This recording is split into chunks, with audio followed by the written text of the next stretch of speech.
มาสูงค่ะมาสูงพ่อแม่พี่น้องเขากูก็กูคนค่ะมาสูงค่ะเมื่อในก็มาพบกันทางในรายการแฉจินแฉค่ะพ่อแม่พี่น้องเขามาโดยเปตังกาลาหาทัดลองเปตังจินแฉค่ะในข่าวยามจำปีใหม่อังกฤษกันเนาะพ่อแม่พี่น้องเขาในข่าวยามปีใหม่ก็ย้อนชูมังกรปันกูก็กูคนปีใหม่กว่าวันตามมือนาย้อนให้มีตั้งหูเหม่เข้ามานำมีเงินเหม่คำเหม่เข้ามานำมีการงานเหม่เข้ามานำค่ะเพราะว่าเมื่อเร็วในตั้งแต่ในกับวันตามมือนาในเงาลายเนี่ยมันแหลกลายไว้จอมเป็นโจมองค่ะนะเมื่อกูปอกไม่เปิ้นเตเป้าว่าปีหน้าเตเป็นนั้นเพราะปีหน้าต้องกระเฮ็ดปีหน้าเตเป็นไหนปีหน้าต้องกระเฮ็ดไหนเป็นเป้าเป็นปีเพราะเป้าปีเนี่ยแดงไก่หนาว่ะกาปันเมื่อเร็วเนี่ยเปิ้นโดเป้าเหลือนึงก็หึงไหนอ่ะเหลือหน้าเนี่ยก็หึงหนาว่ะ1 วันในก็มันแดกลายไว้น่ะเพราะเฮาเตให้การมักมีเมื่อเร็วเนี่ยเฮาโดฮู้ตันนะเฮาโหลฮู้ตันป้ายหมักมีอันเป็นกล้าขายนั่นลองเลยได้ขายดีเนื้อเหลือนนาเหลือนในเฮาโหลฮู้ไว้พอเฮาฮู้ไว้เฮาเตอะไรคืดตันให้ได้ชื่อจอมขายจอมหังเฮียนจอมขับขึงกับจอมเฮอพอตันอันเป็นลองตัดเฮ็ดช่างการกล้าการขายเขานั่นเมื่อเดี๋ยวนี้มันอำว่าข่าวเงาอำว่าลองการมักมีอำว่าลองเฮ็ดช่างการงานมันดักลายอยู่ตาเสกอะบ่มีพี่น้องเขาก็เปิดจากนั้นได้กวนเฮากูก็อย่าไปอยู่เหมือนเก่าอย่าไปอยู่ปักเก่าเปิงเก่าลาเพราะเฮาอยู่ปักเก่าเปิงเก่าเนี่ยเฮาเต็มตันเปิ้นแทงเฮาเต็มขึ้นเปิ้นแทงนะเฮาเต็มขึ้นเปิ้นแทงลองสังก็เย้าเฮาดูเล็บเพ่นเฮาหูแลดตาแลดปลายวนแลดปิงหยานแลดเฮาเลยเฮ็ดแลดโตแลดอันก้นไทยเขาเนี่ยเป็นว่าตื่นโตนะว่าตื่นโตในกำไตเขาเนี่ยไปมีค่ะเคยกาเขาขาดแต่รัดในรายการในว่าตื่นอันว่างเหมือนฮือเนี่ยตื่นอันว่านั่นมันก็ตื่นอุตเสนั่นค่ะพอไม่พี่น้องเขานะวัดตื่นเพราะเขาตื่นโตในเขาเต็มตกลื่นเปิ้นอ่ะลองข่าวเงากูเมียวลองเฮ็ดลองสร้างกูเมียวเพราะเขาตื่นนะเพราะเขาตื่นเขาเต็มตกลื่นเปิ้นเขาหลุดได้ตื่นตัวตาเสหลุดได้เลียดอุตเสมีสติวิริยะตาเสม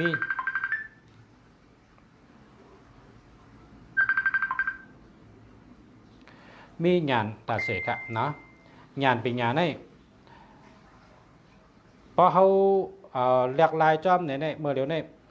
ช่ำไปว่าเขาอ่ำไรด้วยดิกในก็เขาด้วยใน YouTube ก็เขาไรปีญาพอเขามีปับลิกเขาก็ด้วยดิกติ๊กนะด้วยดิกน้ำเขาด้วยดิกน้ำเนี่ยเขาก็เอาเนื้อดิกนั้นว่าทั้งหมดครับเพราะว่าเขาด้วยดิกน้ำเขาอ่านดิกน้ำเนี่ยเมื่อไรเขามีลองหลูเจอมาเนี่ยมันจะเกไขไรไว้คำเดียวครับมันเด็กเกดีได้ไว้อันเฮาไขลัดในก็มันเตะวนได้ไว้อันเฮาไขเฮ็ดในก็เฮาเตะวนป่องไว้ก็เพราะฉะนั้นก้นกูปอกเปิ้นตึกชวนว่าตัวดิกนำหน้าอ่านดิกนำหน้าในเป็นกรรมก้นกูปอกก็กรรมเมื่อเดียวในมันก็แม่นหนูครับตัวดิกนำก็ไรตั้งหูนำหรือเสียตัวดิกเมื่อเดียวในซ้ำมันมีพงฮะพงในหรือชื่ออันดีๆอันนึงก้นเฮาขากูก็โหลชื่อพงอันดีๆหนึ่งอันในพงนั่นมันเหมือนจะหนังห้องเฮนหลงอันหนึ่งค่ะนะเหมือนห้องเฮนหลงอันหนึ่งห้องเฮนหลงเนี่ยมันแต่มีกูเมียวค่ะเขาแต่เลือกเหรอเขาแต่เลือกเขาเกียกจังหือเขาด้วยจังนั้นตั้งโดเขามีจังหือเขากัดด้วยจังนั้นค่ะเขาแต่เลือกจังหือเขาแต่เลือกไล่เหลือเลือกเมียวเหลือเขาก็เลือกเอามันแต่มีเจมีจุงน่ะในพงหนึ่งลูกเนี่ยเพราะชูเจ้าชื่อพงเนี่ยชูเจ้าชื่ออันดีๆเนี่ยขาดรัดเนี่ยชื่ออันดีๆชื่ออันใหญ่ๆชื่ออันดีๆชื่ออันเข้มๆเฮามันคึดกับคึดปานเฮามันตัวใดกูเมียวมันเด็ดจอยเฮาคาหาเงินกูวันค่ะ จอยเฮาคาหาเงินกูวันขาดรัดเนี่ยตัวทบคันนี่นะตัวทบคันนี่เขาตั้งแต่ตื่นมา นะตั้งแต่ตื่นมาพอขัดตื่นมาในล่างนาล่างตาในนี่มีคนโทรมากูผ่ายเห็นแล้วเงินนี่ก็ไหลมากูผ่ายครับหมังก็ว่าข้าอะไรหมายพ้องอันดีลุงเสียข้าเกิดวันไหนลุงเสียเลิกบันค่าหมายพ้องอันดีๆนะเนี่ยเขาตึกร่างนายเย้ากันเนี่ยเงินทำปลายมาว่าค่าขายหนึ่งอันนี้เหงหนึ่ง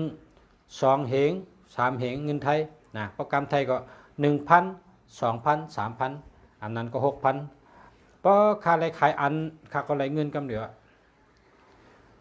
นั่นน่ะเงินไหนมันมาจำพงหมังก็จำบะเพราะจะด้วยปันไปต่างค่ารู้ปีในนาเฮือนเขาในสุกซักนะ5 ผัวเมียนี่อยู่จอมกันมาหึงนะกูปอกในดีนะโผค้านี่แต่ว่าตัวเดียวในค่าราชสังก็มันทำค่า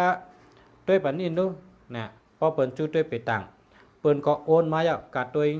5005 ปากเนาะกาดตัวเอง5 ปากพอเป็นเงินไทยก็500เขาก็โอนเข้ามาพอโอนเข้ามาเขาก็ด้วยปันไรเอาค่ะเนี่ยเงินในมันมาจอมพงค่ะบอกมีพี่น้องเขาอันนี้ขาดในตัวขาดได้ขาดอะไรมาจอมพงกูขิงกูย่ำต่อถึงเมื่อไกลเนี่ยขาดได้ออกรายการเนี่ยยังตึกมีพี่น้องเขามา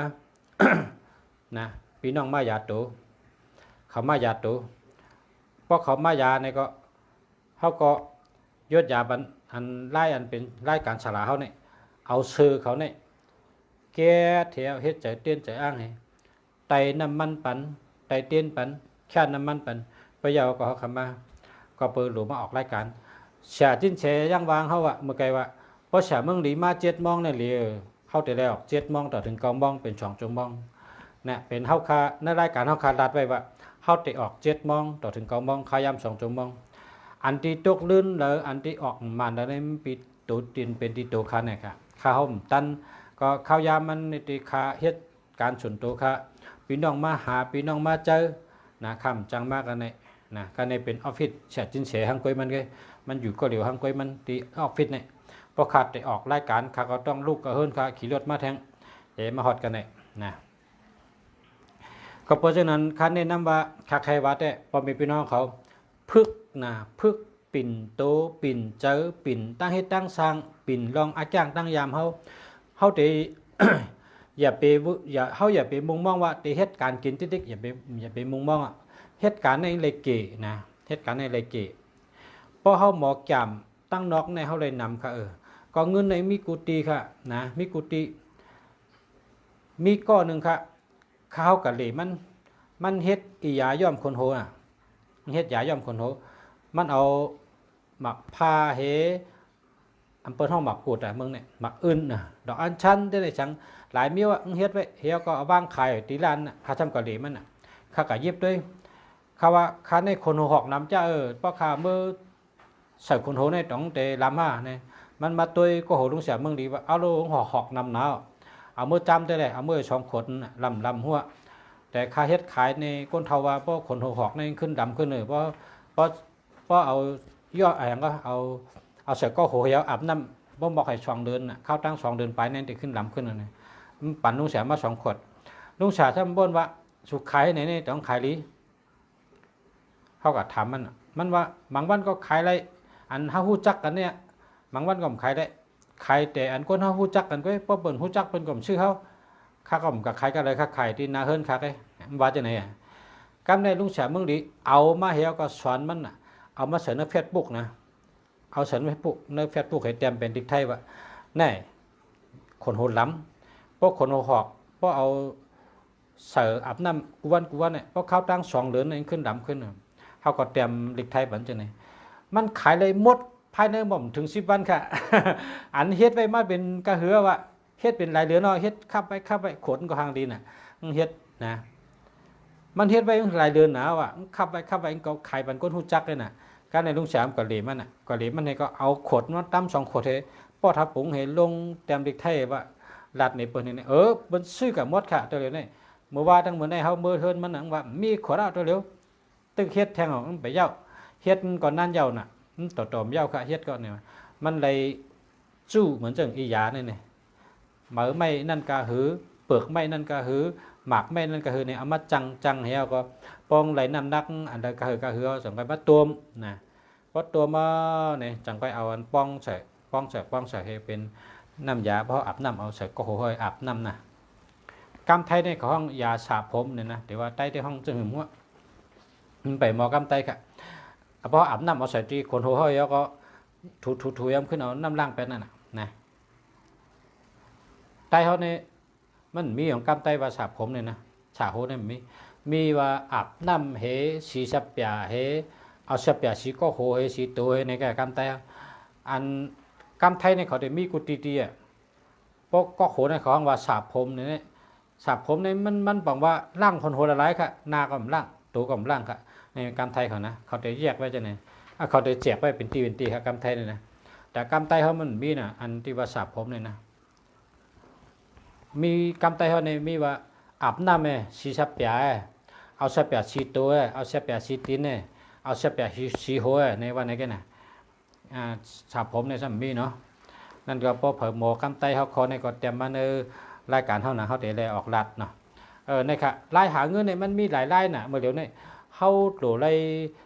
ลยเป็นก้นตื่นตัวเฮียก็เล็บเพี้ยนพอเล็บเพี้ยนหูตั้นเอาไหนเนี่ยมันมีหลายช่องตั้งเป็นว่าหลายตั้งหลายหูน่ะเนี่ยกำไตเนี่ยนะหลายหูหลายตั้งมีนำน่ะเขาหลุดเป็นก้นอันเล็บเพี้ยนหูแล้วก็ป้องเจอเนี่ยก็เอาออกขายช่างก็ย่อนะขายอะไรกูเมียวอันตีหลีเตะแล้วก็เฮ็ดเมียนจำปักเปิงเปิดห้องกฎหมายเนี่ยอย่างก็ปักเปิงนั่นนะปักเปิงเมืองเปิงนั่นนะป้อมพิษปักเปิงเมืองเปิงนั่นขายอะไรกูเมียวอย่าให้พิษก็ได้นะอย่าให้พิษเฮ็ดอันเมียนจำอุปติปักเปิงวันเมืองเปิงเนี่ยมันขายอะไรกูเมียวขายช่างก็ได้นะอย่าให้เฮ็ดพิษก็ได้นะเฮ็ดขายให้เมียนจำปักเปิงเป็นอันเป็นมีใบมันขายได้เขาขายก็ได้นะคำพองหนาเฮ็ดถุนเอาแคบเฮ็ดถุนเอาขิงโฆษณา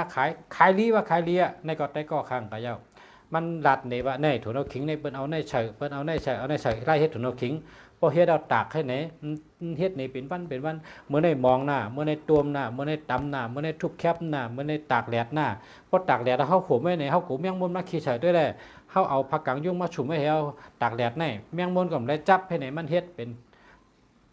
วันเหี่ยวเผิงแหงเอาเนี่ยโอ้คนสั่งซื้อถุนเอาขิงมันตัวเดียวน่ะขามือเฮินขาอะไรไม่สองจ้อยเนี่ยว่าเลยเปิ้เนี่ยมีเนี่ยตัวเดียวนั่นขายดีน่ะคนสั่งเนี่ยขากระส่งไปชนีอะไรถุนเอาขิงตัวเดียวเนี่ยค่าส่งกุ้งเทียบลายองชลบุรีหาดใหญ่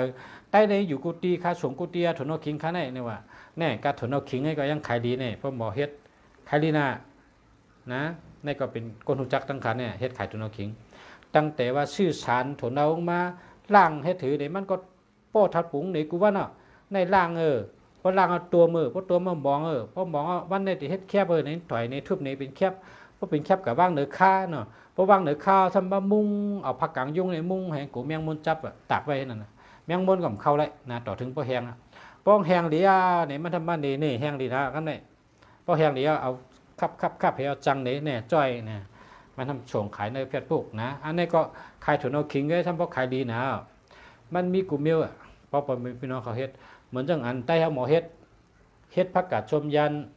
ลายเฮ็ดถือขั้นตอนเฮ็ดถือล่างเฮ็ดถือช่วยให้ถือตากให้ถือนวดให้ถือเฮ็ดเนี่ยเป็นเจ๊เฮาก็ป้องชวมเอาเนี่ยกินเนี่ยเปิ้นนะผักชวมก็เลยขายถูกผู้ยันถูกผู้ใต้ถูกผู้ยันถุนเอาใต้มีกูเมียวปิญญาใต้อิงเม็ดว่าจังนั้นนะอุปงเอาครับย้อนผิดปังเสียจิ้นเสียเฮาค่ะเสียจิ้นเสียไปตั้นโอ้เมื่อในปีน้องมาด้วยเหงไปเอาครับ มีเหงไปตัดคือถุนเอาน้ำพิษก็ก้นน้ำจะ ชุมก็น้ำพิษขิงในวันนะครับปีน้องไต้เอาในประเทศพักในก็พักกัดแกงนะพักกัดแกงกับน้ำพิษขิงในวันน่ะลายเฮ็ดพักกัดแกงเลยนะข้าได้กับเฮ็ดกับช้อมข้าก็หมอนำก็ข้าโตเตหมอ2-3เมียวเปิ้นมาห้องข้าเฮ็ดก้นหุงพักกัดแกงในข้าตังน้ำเอาเนาะพอตังน้ำเอาในข้าวถุนเอาใส่จองคำตำถั่วลินเนี่ยตำถั่วลินนี่เชอะนะก็ในป้องเดือดเนี่ยนะป้องเดือดเนี่ยนำเดือดปรุงเอาข้าวผักกาดใส่เฮียวข้ากะเฮ็ดมือปูสินได้ชินกับมานั่นจ้องนั่นตั้งกับช้อมเหตั้ง จากกับปุสินะชินี่เปิ้นว่าอะโลหวานน่ะผักกัดแกงลุงเสียในฮื้อเฮ็ดได้ในเป็นวันนั้นหลายๆวันน่ะว่าลายเฮ็ดให้ไหนแกนะมีน้ำดิบเหถั่วเน่าเหเกลือเหขิงเหถั่วลินเหน่ะป้องเหลือแล้วก็เอาผักกัดใส่ป้องเหลือปองเอาก็พิจแต่ขึ้นเด้อแล้วก็เอาน้ำมันดิบในใส่อีกนึงอย่าไปคนนะน้ำมันดิบมันเดือดเหม็นไปเด้อเดือดแท้เฮียงเดือดปอบลงหางกุ้ยแค่นั้นแล้วก็จิ้มเกลือให้ปงนะแล้วก็น้ำพริกถั่วเน่าขิงนั่นเองโคกับอันน่ะเนาะมันแดบกันน่ะถั่วเน่าขิงตั้งผักกัดแกงนั่นฮะนะ ในกะข้าได้กะเฮ็ดเมื่อวันปู่สินนาชินเขามันจองข้าได้เฮ็ดก้นหุงเฮียวก็เลี้ยงปู่สินนาชินแล้วก็กับชอมนั่นน่ะเนาะเขาก็ว่าผักกัดแกงลุงเสียในหวานจะเฮ็ดอะไรเนี่ยเขามาถามลายเฮ็ดนะเฮ็ดไหนก็ลายเฮ็ดก็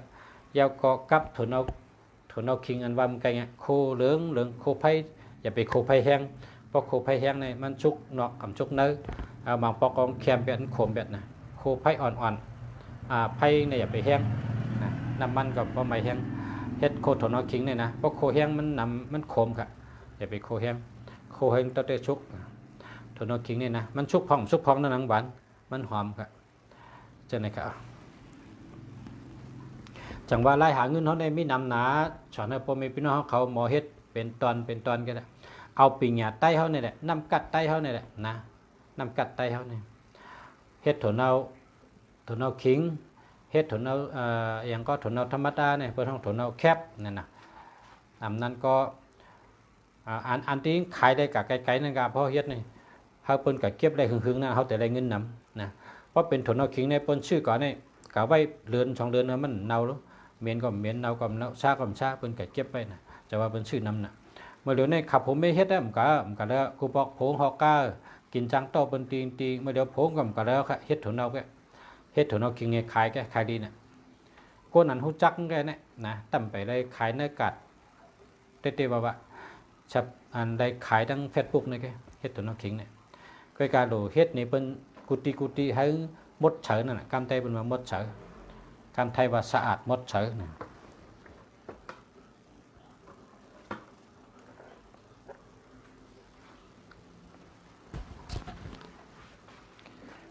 ตอนเอาขักกันได้ผิดบอกเสียจินเสียเฮาคำว่าอุบอันเป็นลองตั้งหูตั้งหันกะ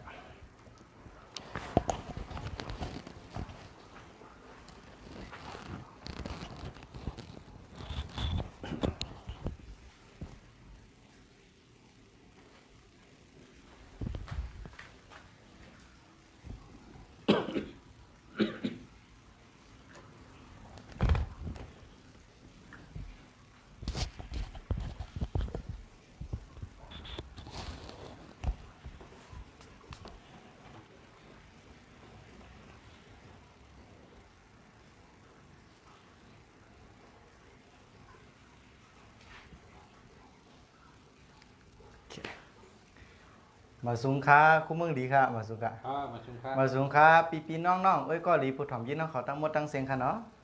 มาสุงค้านะฮะเดี๋ยวก็ติย้อนตรงตักปีน้องเขามาในรายการชี้แจงในค่ะเนาะพอใครเห็นอ่านชื่ออ่านเสียงก็ตรงตักเขียนเขามาในคอมเมนต์ค่ะเนาะอเล่เนี่ยเนาะมาสุงค้าคำสามาสุงค้าการเวลาของเรามาสุงค้าดอกบัวสีขาวมาสุงคะนางป้อเล็กมาสุงคะอย่าง beautiful นะมาสุงคะหมอกอนไต้มาสุงคะเดินทางชีวิตไม่คิดได้อย่างไรมาสุงคะนะฮะปานางมาสุงคะเลือนคำเกซีมาสุงคะสายน้ำโค้งมาสุงคะจอมหาความฝันไฮไลท์มาสุงคะนางปีมาสุงคะเนาะนางเก่งค้ำมาสุงคะไอจีเมียนมาสุงคะจะว่าไงอุตรดิตถ์อย่างไรมาสุงคะเนาะสาวไต้อ่อนสายน้ำมอนมาสุงคะออมแสงมาสุงคะระยะทางห่างไกลกำลังใจจึงสำคัญมาสุงคะเนาะผมเงาศาสนาไวสาขะใจอมาสุงคะลุงต้าไล่คามมาสุงคะเอมินมาสุงคะแดงลงหล่อมาสุงคะผู้บ่าวเท่ากับไรชามาสุงคะเนาะ พรดีเสียชัยมาสุงคะสุดยอดคนใจเย็นมาสุงคะหมอกพันเงามาสุงคะทีเทียทนิทเนียมาสุงคะเนาะพี่เมืองแดนใต้มาสุงคะคำอ่อนยาคุณหวานเนี่ยมาสุงคะเนาะสามพี่น้องไทยใหญ่มาสุงคะนะลัดจี้มาสุงคะเนาะลุงเนี่ยสุขใจมาสุงคะสมชายทนทานมาสุงคะนะนนอนุภาเทวีมาสุงคะหมูพะโล้มาสุงคะอย่าพูดกับคนไม่จริงใจเสียเวลาเปล่ามาสุงคะใจอ่อนเพราะรักมาสุงคะที่ห้ามาสุงคะเนาะตรงๆนะมาสุงคะศิลวิทย์มาสุงคะใจวินไซลีดีมาสุงคะสิทธิ์ศรีเกษมสันมาสุงคะเนาะเอาละรายชื่ออันพี่น้องๆเขาอันหันตรงตักเข้ามาในคอมเมนต์อันขึ้นมาในพงคู่เมืองเดียวในก็มีจังหนังไหนคะเนาะย้อนมาสูงพี่น้องๆโอ้ยเกาหลีผู้ถ่อมยินนะขอต้องหมดตั้งเสียงอันอ่ำไรหันไล่ชื่อขึ้นมาก็ย้อนตรงตักย้อนมาสูงเหมือนกันกูก็ค่ะมาสูงค่ะเอาคู่เมืองเดียวสืบข้อถามแล้วค่ะเนาะ ครับมาชุมครับโหคอแนะนำพ่อแม่พี่น้องอ้อยดีพร้อมอยู่เนาะเขากูก็กูคนครับนั่นเป็นรายการแสบจินแสเมื่อในวันที่12 เดือน2019ครับออกรายการกูวันข่าวยาม7 โมงถึง 9 โมงครับเนาะพ่อแม่พี่น้องเขาถามตอบปัญหากูลองเกียรติไทยจังแรงๆนะครับโหคออันเท่าคาเด็ดถามมีหนึ่งประเด็นนะครับข้อที่1ถามว่าในวันเมื่อพุกนั่นเป็นวันดูสัตว์ที่สั่งหลายๆครับอันอ่ำถูกอันอ่ำแม่นกันนั่นครับ เอาค่ะในวันเมื่อพูกนั่นเป็นวันโตสัตว์ไก่ค่ะอำถูกอำเมียนกันตั้งปางใต้ค่ะกอบนั้นเนี่ยนะก้นเกิดปีเหลือนวันยามปางใต้นะโดยไล่ไว้สติเป็นนำรองในการเฮ็ดการสร้างขึงปองเพราะว่าจัดปานตัวเจ้าเก่าลองไปมักมีรีเป็นกูลองกู300,000เปิงอันกับไก่เลยในการเฮ็ดการสร้างการบ่นการอุบการลาดการกว่าการมากกันไปไกลจำก็10 บาทนะโดยไล่ไว้สติเป็นนำรองก็เปิดในวันเมื่อพูกนั่นปีปางใต้เขายาชงอันเป็นวันน่ะยาต่ำตั้งวันกอบนั้นเนี่ยเพราะว่าไว้สติแล้วก็อ่ำกว่าตั้งแล้วแล้วก็อยู่หออยู่เฮือนที่มาเนี่ยก็ที่พ้นเพศอะไรครับเนาะ ข้อ10ข้อถามข้อที่2ครับถามข้อที่2ถามว่าในวันเมื่อพุกเป็นวันถัดอีสังนะครับในวันเมื่อพูครับเป็นวันถาดไฟเล็กค่ะนะเป็นวันถาดไฟเล็กป้อมเป็นเจ้านั้นในเมื่อพูค่ะข้าวยามกลางวันเตะปอดค่ะข้าวยามกลางคืนเตะยาวนานค่ะนั่นบอกว่าเมื่อพูเนี่ยตาวันเตะนานคืนย่อก็ซ้ำตกไว้ค่ะนั่นบอกว่านานเมืองแรงซ้ำเจียวรับสิ่งมันจะไหนครับมือนี้ค่ะข้อ10ข้อถามข้อที่3ครับถามว่าในวันเมื่อพุกถูกดีใส่ซื้อโคสีสังฆาปอกวนเจอแห้งถัดใจตกอำนั้นก็กวนเจอไปอยู่ดียุบย่อมเจ้านั่นครับเอาค่ะถูกดีใส่เสื้อโค้นเป็นสีของสีแหลงสีกำหมอกหมักเคือนะครับเอาครับ10ข้อถามข้อที่4ครับในวันเมื่อพุกถูกดีใส่ซื้อโคสีสังฆาบอกเคยผีสังสัตว์กวนหักเข้าเฮเปินมีเมตตาที่เฮานะครับ เอาค่ะถูกดีใส่เสื้อโค้สีเหลืองเหมือนสิ้นเสียสารได้เนาะแล้วก็สีกาแฟแล้วก็สีส้มหมักจอกจะไหนครับวายมาสิ้นเสียตีเอาวันเป็นแคปหางสีนั่นยกแหน่ในแต่ไงเนาะเพราะปีหมากกันแกขับขึ้นคำใน10ข้อถามข้อที่5ครับข้อที่5ถามว่าในวันเมื่อพุกในถูกดีใส่ซื้อโคสีสังฆะปอเคยก้าอ่องขายหมันมีฉุนมีรับขายสังกอมีน้ำยัดน้ำต้นนะครับเอาค่ะเมื่อพุกถูกดีใส่เสื้อโคอันเป็นสีส้มสีผ้าแล้วก็สีหลำจำนั้นครับเอาครับ10ข้อถามข้อที่6ครับถามว่าในวันเมื่อพุกถูกดีออกขอออกเฮิรนกว่าตั้งไหนครับเพราะเคยเปิดหักเขาเปิดมีเมตตาที่เฮาไหนครับเอาค่ะในวันเมื่อพุกนั่นถูกดีกว่าตั้งจานซื่อๆไหนครับเอาครับความถามข้อที่7ครับข้อที่7ถามว่าในวันเมื่อพุกถูกดีออกขอออกเฮิรนกว่าตั้งไหนครับเพราะเคยกล้าหยัดขายหมันขายสังกอมีฉุนมีรับนะครับเอาค่ะถูกดีกว่าตั้งตุกซื้อๆไหนครับเอาครับ10ข้อถามข้อที่8ถามว่าในวันเมื่อพุกนั่นถูกดีก่อจะปัทมะ เตเฮ็ดลองสังฆาเฮาเป็นมังกราดีและปันพรดีพุนตาตัวเฮาคานะครับ เอาค่ะในวันมือพุกนั่นเป็นต่างสิ้นเสียเปิ้นฮ้องว่าเป็นวันซิววันซิวในตีป่องวันป่องว่าเป็นวันอันที่เก็บหอมตอมจู้หลีนะเก็บหอมตอมจู้หลีก่อนนั้นเนี่ยว่าจะเปิดหน้าการมาว่าจะเฮ็ดการกล้าขายเกาหลีว่าจะการออกข้าวตั้งหาเงินหาคำเกาหลีซื้อหอซื้อเฮือนซื้อตีอยู่มาซื้อนาลินมาซื้อเติกลินมาเกาหลีแต่งงานเกาหลีมันหมายเกาหลีจอมในเป็นวันอันถูกลิขิตเป็นการมังกรทั้งเซงในการที่เตลงความหมายมักมันเส้นสัญญาลองการป้ายมักมีอันเป็นห้องว่าธุรกิจเกาหลีเจ้าก็เป็นข้าวขิงขิงข้าวย่ำตีหลีนะตีอ่ำถูกลีจุดลีลุดในการจำในเสียมกาเป็นวันอันหมันแม่นถูกลีเตตังนะเป็นห้องว่าจะอันเก็บเงินอ่ำอยู่จำนั้นในวันมาพุกในวันมาพุกก็เปิดมันเป็นวันสุริยุปาราคานะเป็นวันนั้นกบเตกินตาวันนะกบกินตาวันในที่เต้เป็นเช่นไหนครับเพราะตัวตั้งเต็กปั่นปัญญาเป็นว่านาซาตั้งวิทยาศาสตร์เขาเนี่ยนะกำพาเขาเนี่ยมันปั่นหอบตาวันเขานะเหมือนว่าอันนี้เป็นตาวันเนี่ยมันอยู่ในกลางไหนแกเป็นจุดเซนเตอร์นะเย่าเนี่ยเป็นกำพาในมันปั่นหอบตาวันไหนครับกำผาในมันปั่นหอบตาวันในไว้ก็หือไหนเนี่ยปั่นหนึ่งหอบในเช้า4 นาฬิกานะครับกำผาปั่นหอบตาวันในค่ะนะวันหนึ่งในหอบหนึ่งในเช้า4 นาฬิกานะครับก็ในซ้ำนะอันนี้ตาวันอันนี้กำผาก็ในซ้ำเลินนะเลินในซ้ำปั่นหอบกำผาเขาเลินในนะติปั่นหอบกำผาซ้ำปั่นหอบกำผาหนึ่งหอบในตาหลายวันละเนี่ย28 วันครับเพราะนั้นเนี่ยเลินอันปั่นฮอบกำพาเนี่ยทอมดีๆค่ะนะอันนี้กำพาอันนี้เลินอันปั่นฮอบกำพาใน28 วันเนี่ยจ่องก็ไร1 ฮอบเลินในปั่นฮอบกำพาเนี่ยจะกับปั่นฮอบตาวันเขาเพราะสู่เจ้าอำหันในเช่าสิ้นเสตีเฮ็ดแหนว่าสิ้นเสเอาตีละมาลาดาในสิ้นเสตีแหนคู่มึงดีใจยังไม่จริงนะครับถ้าสิ้นเสร็จในว่ามันเป็นที่ไหนครับ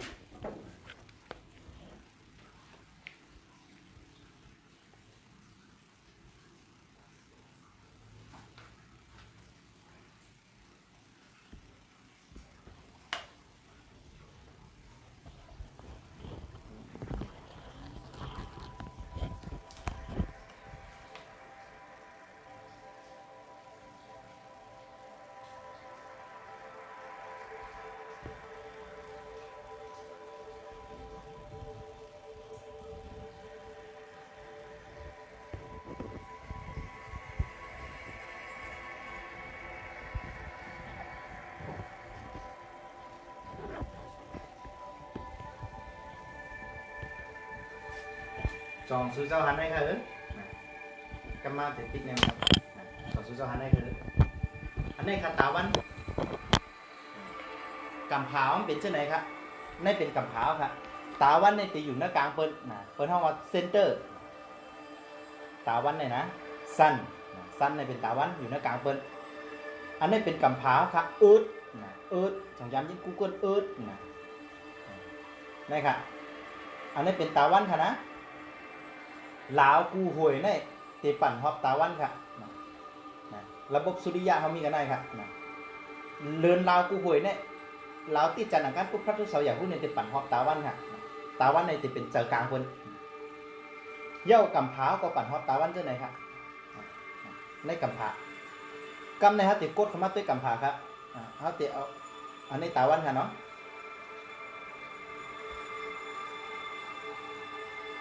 อันนี้เป็นกำพร้าวครับกำไรตีกำพร้าวในกำเขาติดกดคำว่าเต้กำพร้าวอันนี้เป็นเลือนครับเลือนนะซึ่งเสียวันเนี่ยกำขนาดนี่ครับนี่ครับจองสุเจ้าหันมิ้วครับอันนี้เป็นเลือนครับเนี่ยมุนอันนี้เป็นนี่เป็นกำพานี่เป็นเลือนอะเลือนนี่มันปั่นฮอบกำพาครับ มันได้ปั่นกันไหนนะเลินปั่นฮอบกำผากำในเขาถึงมัดด้วยครับกำค่ะเนาะจ่องสูงเจ้าหันเนี่ยวครับ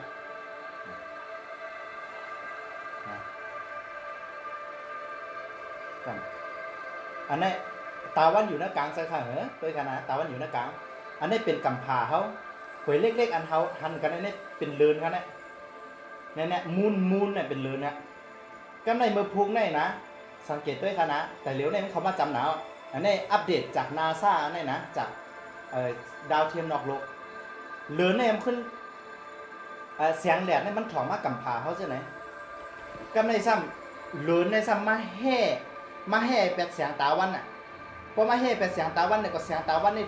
ส่องเข้ามาในกำผาเขาในเนี่ยตัวในคณะเขาตีเห็นไหนเลินอยู่กันในคณะแต่เดี๋ยวไปแห่เตอะนะเพราะมือพุงมาในเลินนะเพราะพุงมาในเลินตัวนั้นเนี่ยติดเขามาแห่แปดแสงตาวันเนี่ยมือตึงเขาในตาวันเด็กก็หายกับกำยิดเพราะว่ามันเขามาตัดเสื้อเนี่ยตีหันเสียงฮอบเลินเนี่ยเพราะตาวันเนี่ยอย่างเลินครับลูกเสียงตีฮอบเลินเนี่ยก็ในเขาตีหันว่ากบกินเลินเตเมาเนี่ยที่เต้เนี่ยเป็นเลินแห่แปดตาวันเตเมาไหนเขาก็กับพวกนายยังทัดมีอาโจให้หรือจือกำปะถมซึ่งเสียตีห้องไหนนะเพื่อการเธอหันว่ากำผาเขามันเป็นไรเขาเธอหันว่านะเธอหันว่าในกำผาเขานะกำผาเขามันมุนเจอไหนครับมันแค่มันมุนเจอไหนกันนะเลินในปั่นหอบกำผาก็ในซ้ำกำผาซ้ำนะกับปั่นหอบตาวันนั้นกำผาในกำผานะโอ้เขาลงเตียงแล้วเนาะมือกลโอเคกันนะอันนี้เป็นเลินเนาะเลินในมันปั่นหอบกำผาเขา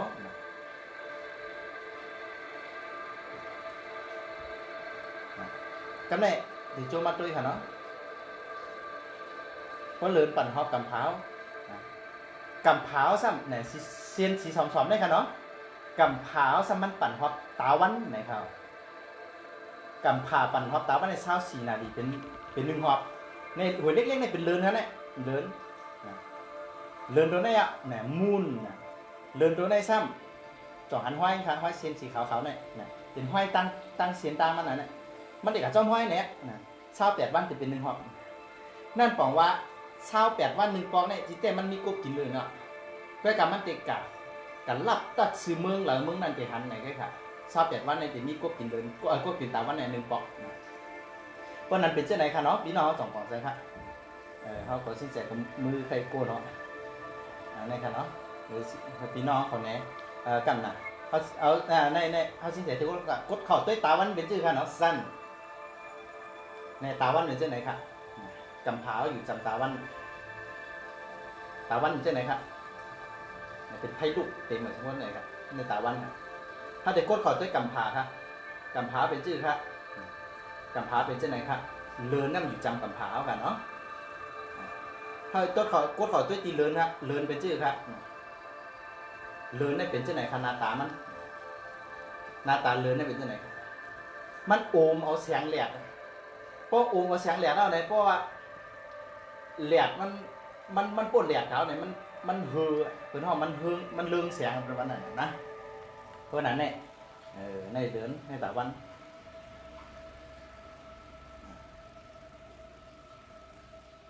จำนะนี่อ่ะจำนี่เนี่ยอันนี้ดีที่หันแค่นี้กันในเดี๋ยวหันแค่นี้มือพุกเด็กเป็นไงคะเนาะกำผาอยู่ในตาวันมีกันในเลินมีกันในเลินเด็ดผ่ากลางหอมอันเป็นกำผาเลยตั้งตาวันมันเป็นไม้เท่เป็นเสียงตาวันเนาะเลยกลายเป็นว่าเหมือนก้นอันติกาปันกูเปล่าเนาะกบกินตาวันเนี่ยที่สำคัญครับเลินมันเท่เป็นเสียงตาวันเห็นไหมคะเนาะ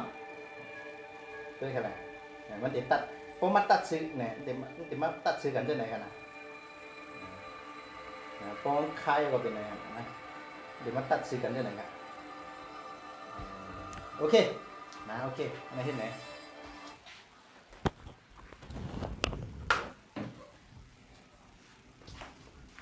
มาแล้วปรากฏ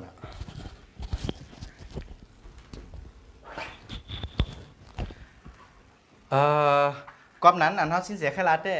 เนื้อเฮียงถาดก็มีหันอาโจมันเหรออาโจจื่อนั่นเนี่ยเปิ้นว่านะเนื้อปีเนื้อแจ้มแต่รัดไว้ว่าโอ้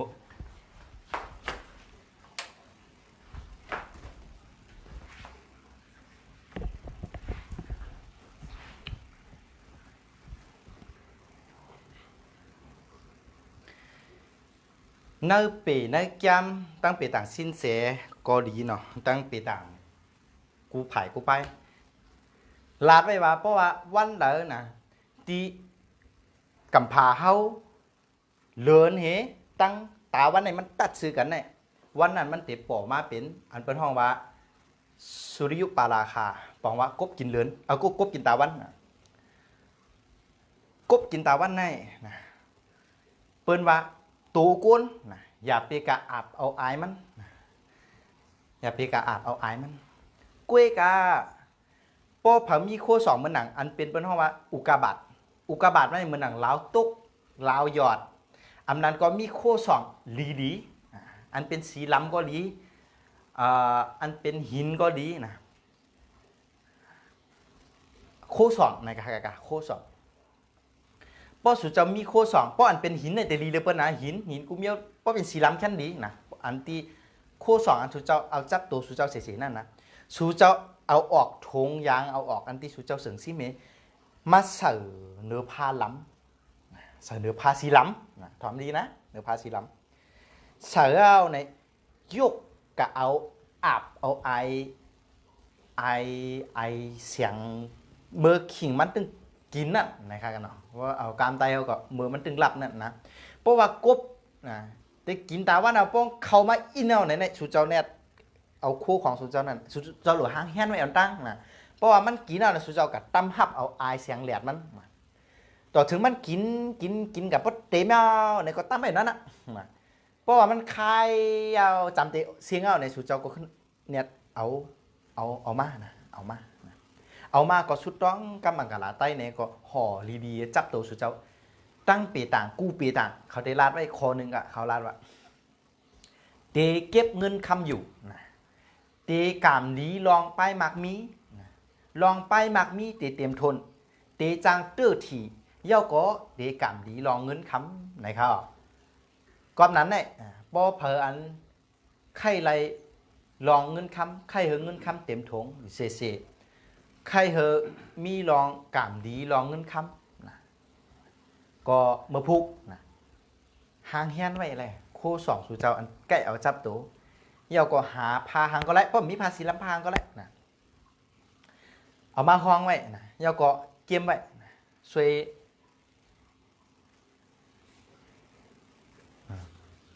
นะเพราะนั้นเนี่ยหางแฮนไว้โคสองสู่เจ้านะเย่าขึ้นกระต่างไว้ตี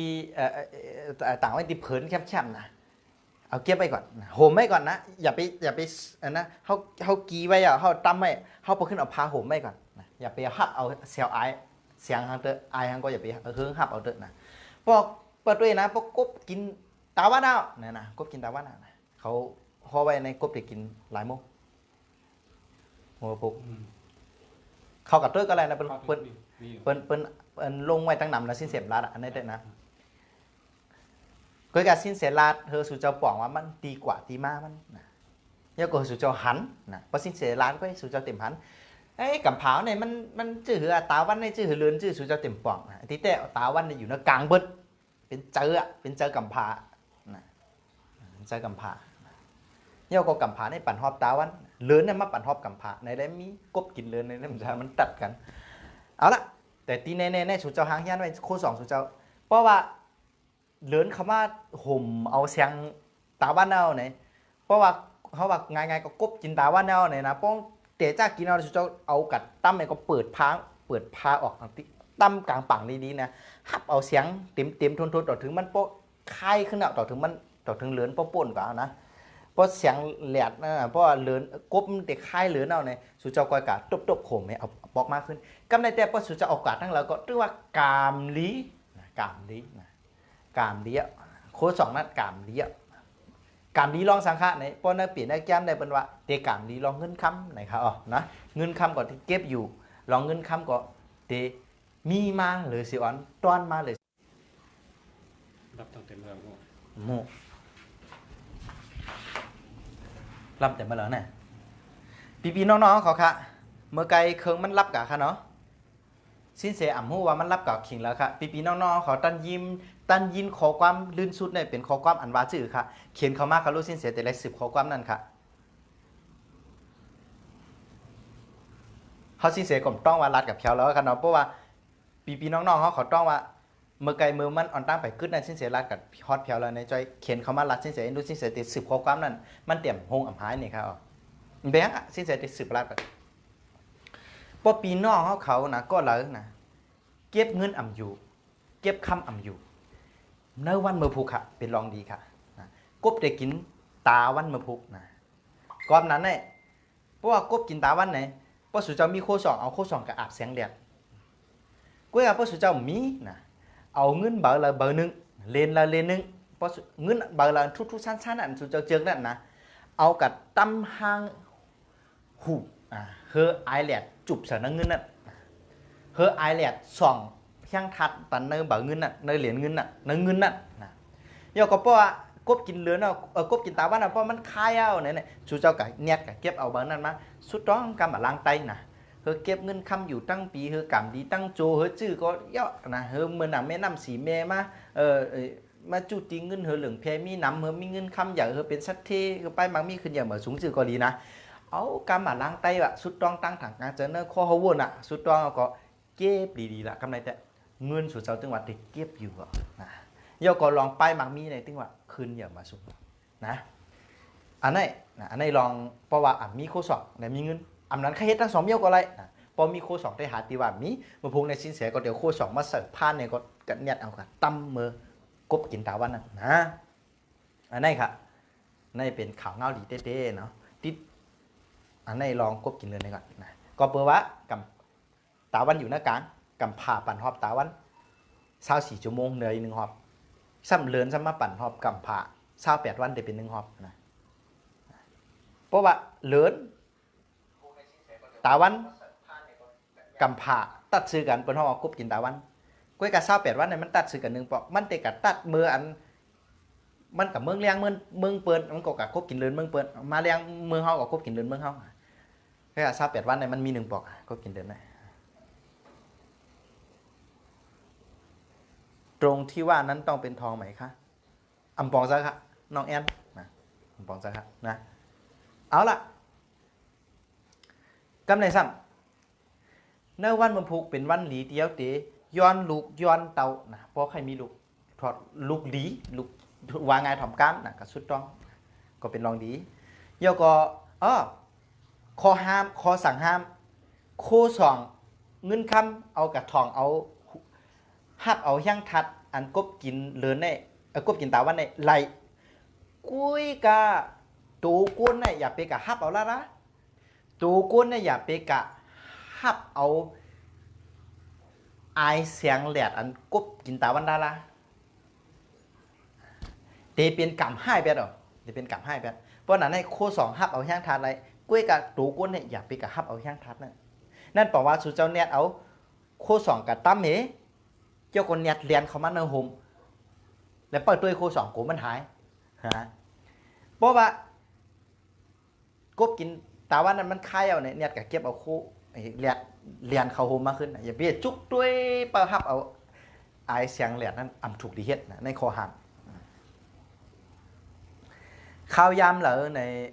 กลับมาสินเสแต่เช็คมันค่ะเนาะว่ามันติดกินข้าวยำเหรอก็ติดไข่ข้าวยำเหรอเขาสืบกับท่านก่อนกำกดรายการเขายาวนะยกก่อนในการตีนบุพูในการตีฮับตำแหน่งฮับจันทันฮับยาทุก็เป็นรองดีค่ะในการตีแต่งงานมิงกะละสองในลีวาลีเสมกาในการตีว่างกูว่างเต็งก็ดีค่ะเนาะเต็งนอนเท่านั้นในการเปิดแสงเปิดร้านแม่หอแม่เฮินแม่หลุดแม่กาก็ดีค่ะตั้งเสาเอกปกเสาจอมเส้นสัญญาลงคอมักมันลงคอหมายกันก็เป็นรองดีในการที่คุดลิ้นเปิดนาลิ้นเมืองพังซบเผาผีก้นตายพังหกพังเหตุจอมในก็ดีค่ะ ผิดหมอกคู่เมืองเหลียวเขามาในรายการแล้วก็ถามขอถามสืบกันทางค่ะเนาะ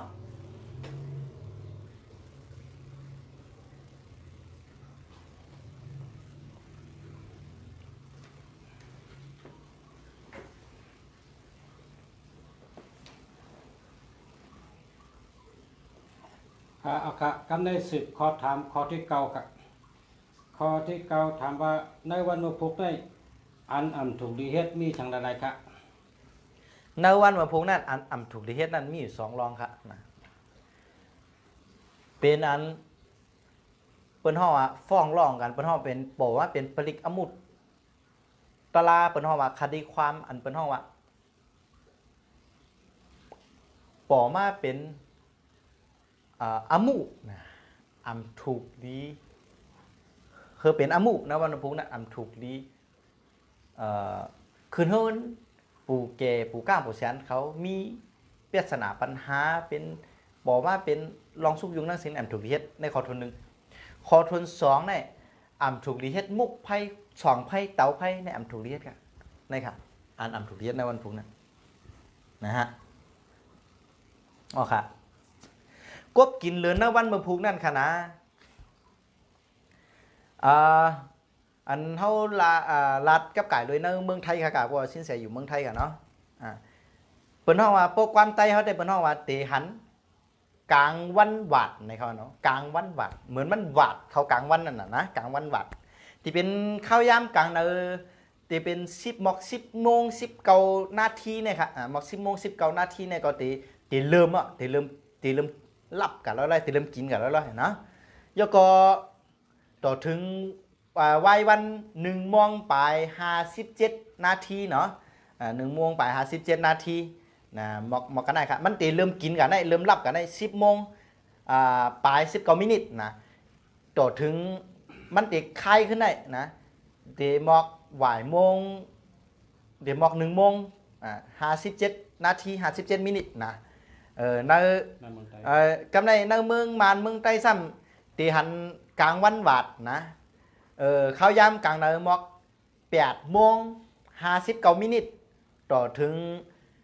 มันคลายขึ้นใน11 โมง 47 มินิจะไหนครับอ๋อถอมดีๆแท้นะในเมืองไทยตีหันกลางวันหวัดอันว่ากบจินตาวันนั่น10 โมงปลาย19 มินิต่อถึงวัยวัน1 โมง 57 นาทีนะก้วยกาเพราะเป็นในเมืองมานในเมืองไต้เขานะตีหันกลางวันหวัดอันว่ากบจินตาวันเนี่ยเข้าย้ำ8 โมง 59 มินินะที่เตะจะรับกันแล้วต่อถึง11 โมง 41 มินินะมันก็เตะคายอ่ะนะอันนี้เป็นเจ้าไหนคะเนาะพี่น้องเขาค่ะในวันเมื่อพูค่ะเนาะพอมีโค2ดีก็เอากัดตั้ม2เอาไอแลดค่ะเนาะพอมีเงินดีก็ตั้ม2เอาไอแลดก็กะเจ้าเน็ตกัดตั้มเนี่ยก็เน็ตเข้ามากำเดียวอย่าไปหับเอาเพราะสูหับเอาเนี่ยยาเพียกึ่งกลางกำเดียวเนาะไม่แห้งหนาค่ะเพราะสูเจ้าเอาโค2ตั้มเนี่ยโค2สูเจ้าเนี่ยแต่มีแห้งนั่นขนาดนะยังก็ติดจอยสูเจ้าไรน่ะจัดปันสูเจ้าก็ติดขึ้นอย่างมาสูงไรดีๆนั่นครับเจ้าไหนคะพอเก็บเงินอยู่ก็เอากัดตั้มสุดต้องแล้วก็เน็บใส่กระเป๋ามันทั้งวันนั่นขนาดนะฮะข้อ10ข้อถามข้อที่10ค่ะทำบุญด่านนางยิงผู้ยิงเจอป้าต้องป้าสันเทศไม่มั่นเขาโดยเลยสติวิริยะมีตีอะไรครับในวันกูนอนห้องนอนค่ะกูนอนเตียงนอนอันนั้นเขาอ่ำย้ำนอนอย่าปีกันนอนอย่าปีกันนั่งเยาก็อันเป็นห้องนอนอันเขาอ่ำย้ำนอนอ่ำย้ำนอนอ่ำย้ำเล่นนั่งมันน่ะอย่าไปเข้ากันนอนอย่าไปเข้ากันเล่นนะครับมิเจไหนค่ะเพราะไม่มั่นเขาเวอะไรเจนเวอะไรอันนี้ก็หลอดเพี้ยวค่ะแต่เมื่อพุกนั่นค่ะเนาะเอาค่ะกำลังแสกจินเสียวก็สืบเอาตั้งหู้สืบหลักเนื้อปมิพนอเขาค่ะเอาค่ะมือว่านั่นสิ้นเสเลยลาดกว่าตัวสัตว์หนูนะมือในสิ้นเสแต่มาลาดตัวสัตว์วูค่ะเนาะเฮอปีน้องๆเขาจอยกดไลค์กดแชร์ปั่นสิ้นเสเองค่ะเนาะปั่นแห้งเจอสิ้นเสทางคูเมืองหลีปั่นแห้งเจอรายการสิ้นเสนะกวนเฮากูก็อยู่ไล่จอมหนังลมแลน้ำจื้อหือก็ไล่การสิ้นเสก็อยู่จอมไล่หนังการกดไล่กดแชร์ปั่นนั่นก้วยเขา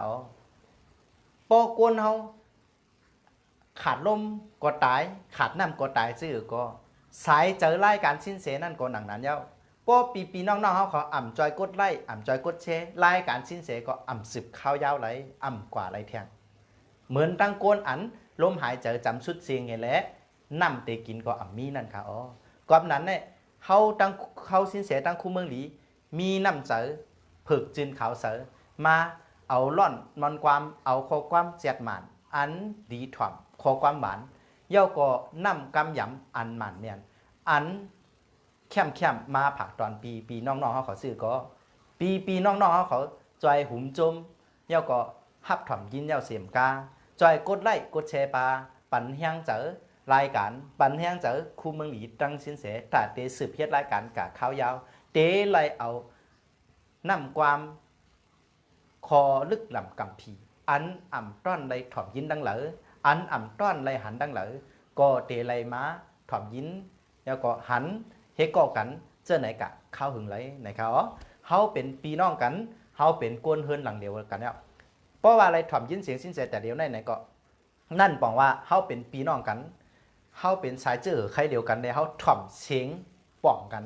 นะเขาถ่อมข้อความป่องกันแต่เดียวในเขาอยู่เฮินหลังเดียวกันแล้วเขาสั่งว่าขี่เฮือก็ขี่เฮือลำเดียวกันแล้วจอยกันถอจอยกันพายจอยกันจักจอยกันยายเขาเตะถึงกว่าที่เยื่อหมายไหลขันไว้นะครับอ๋อหนึ่งก็หนึ่งไล่หนึ่งก็หนึ่งแช่เขาอันเป็นตะเป้สู่เจ้าคู่เมืองหลีได้ตั้งสิ้นเสียไหนเตะสืบปันข้อมูลอันดีๆกับเนาะก็ยินจมจอมปีน้องๆเขาอันสืบสายใจอยู่เนื้อในอันอยู่เฮิรนหลังเดียวกันขิงข้าวยามในนะมิวสองเฮงสองปะเกาซิบเกาก็ในก็ย้อนยินจมจอมหนำค่ะเนาะก็สินแสอ่ำต้อนลาตีเหลาลอง12ตัวสัตว์อันตีมีปลาขอหามสั่งตาปีละปีนั่นเย่าก็อ่ำต้อนลาตีเหลาอ่ำต้อนลาปันเผอเฮอไลถ่อมยินมีกะตีในตาเหลียวในกวยตีสินแสตีลาเธอปีน้องๆเฮาไลถ่อมยินเป็นก้นการดีทั้งเซงค่ะอันอยู่จอมกันตาเหลียวในเพราะนั้นถ่อมด้วยค่ะเฮาตีลาลองอาแก้งตัวสัตว์นั่นก่อนอ่อนตั้งเย่าก็เฮาตีลาว่าเนอปี2เฮงเช้านั่นตัวสัตว์นั่นเดี๋ยวมีคอหามสั่งหลายๆว่ายเสียเฮาลัด1ตัวสัตว์1ตัวสัตว์1ตัวสัตว์โฮมจุวันละ1ตัวสัตว์เย่าก็พอถึงวันลื่นสุดแล้วเนี่ยเฮาติโฮมจุ12ตัวสัตว์มาจุไว้ตีเหลียวเพราะนั้นปีน้องๆเขาเมื่อไหร่มาถึงตัวสัตว์อันเป็นโวค่ะเพอเกิดปีโว